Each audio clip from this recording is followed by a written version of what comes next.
ورحمة الله وبركاته. مرحبا بكم، ارجو الاشتراك في القناة وتفعيل زر الجرس لكي يصلكم كل جديد باذن الله، وما تنسوش تحطوا لايك. انفجار قوي يستهدف موقعا لاختبار الصواريخ وسط اسرائيل. جيش الاحتلال الاسرائيلي يكشف تفاصيل انفجار قرب مفاعل ديمونة النووي.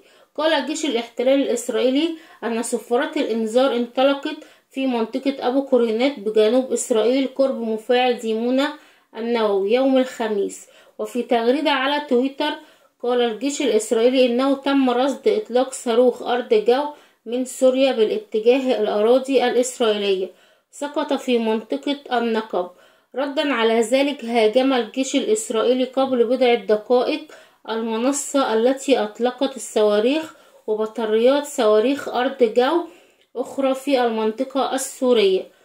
في أثناء أفادت وكالة الأنباء السورية أن وسط الدفاع الجوي تتصدى لهجوم إسرائيلي بصاروخ في منطقة الضمير بريف دمشق.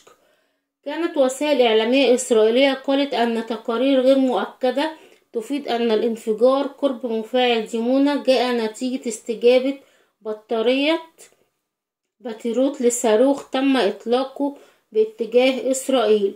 وبحسب ما ورد انطلق الباتيروت من قرب ديمونة واعترض صاروخا فوق مدينة موديعين. وأفاد السكان من جميع أنحاء البلاد بما في ذلك وسط إسرائيل والقدس إنهم سمعوا انفجارات مودية هزت المنازل. وقال راديو الجيش الإسرائيلي أن الانفجار بالقرب من مفاعل ديمونة نجم عن صاروخ من سوريا مضاد للطائرات تجاوز هدفه. ارجو الاشتراك في القناه وتفعيل زر الجرس لكي يصلكم كل جديد باذن الله، وما تنسوش تحطوا لايك وشاركوا في القناه وفعلوا الجرس. والسلام عليكم ورحمه الله وبركاته.